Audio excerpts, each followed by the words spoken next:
તો સારંગપુર ટ્રેડમાર્ક વિવાદનો મામલો હવે ગરમાયો છે। બ્રહ્મ સમાજના રાજ્ય કક્ષાના મહામંત્રીએ ઠરાવ પસાર કર્યો છે। બેઠકમાં આગેવાનો સહિત રાજ્યની હાજરીમાં ઠરાવ પસાર કરાયો।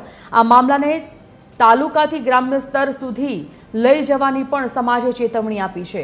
કોઈ ચીજ વસ્તુની પેટર્ન હોય, હનુમાન દાદાની પેટર્ન થોડી હોય। અનિકેત ઠાકરે આ નિવેદન આપ્યું અને સાથે જ તેમણે કહ્યું કે સફરજનની પેટર્ન હોય પણ ભગવાનની પેટર્ન ન હોઈ શકે।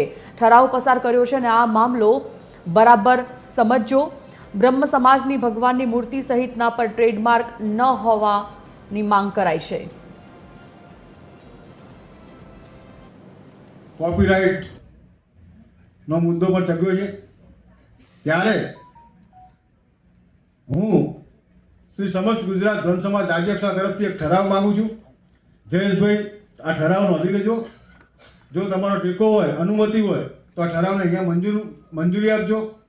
શ્રી સમસ્ત ગુજરાત બ્રહ્મ સમાજ રાજ્યકક્ષાના મુખ્ય કન્વીનર ડૉક્ટર યજ્ઞેશ દવેની આગેવાનીમાં આ સંસ્થા આજે જાહેર કરે છે કે શ્રી સમસ્ત ગુજરાત બ્રહ્મ સમાજ રાજ્યકક્ષા જો આ કોપીરાઇટનો મુદ્દો સંતો, મહંતો, સ્વામિનારાયણ ભગવાનના સંતોને અહીંયા સંબોધીને કહું છું કે આ પ્રવૃત્તિઓ બંધ નહીં કરે તો આ લડાઈ જિલ્લા અને તાલુકામાંથી ગામડાઓ સુધી લઈ જવા માટે અથાગ પ્રયત્નો કરવામાં આવશે। અને આ ઠરાવ અત્યારે અમે કરીએ છીએ।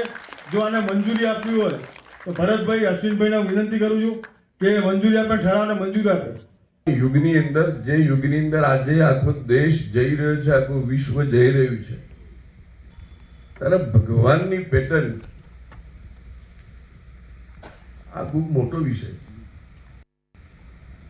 કોઈ વસ્તુની હોય, સફરજનની હોય પેટર્ન, કેસર કેરીની પેટર્ન હોય, એટલે હનુમાનજીની પેટર્ન કેવી રીતે થાય?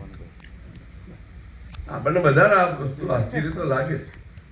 સારંગપુર ગામ છે એ ગામ લોકોનું છે, સામાન્ય પ્રજાનું છે, કોઈ એક વ્યક્તિ, સંસ્થા કે મંડળીની માલિકીનું નથી।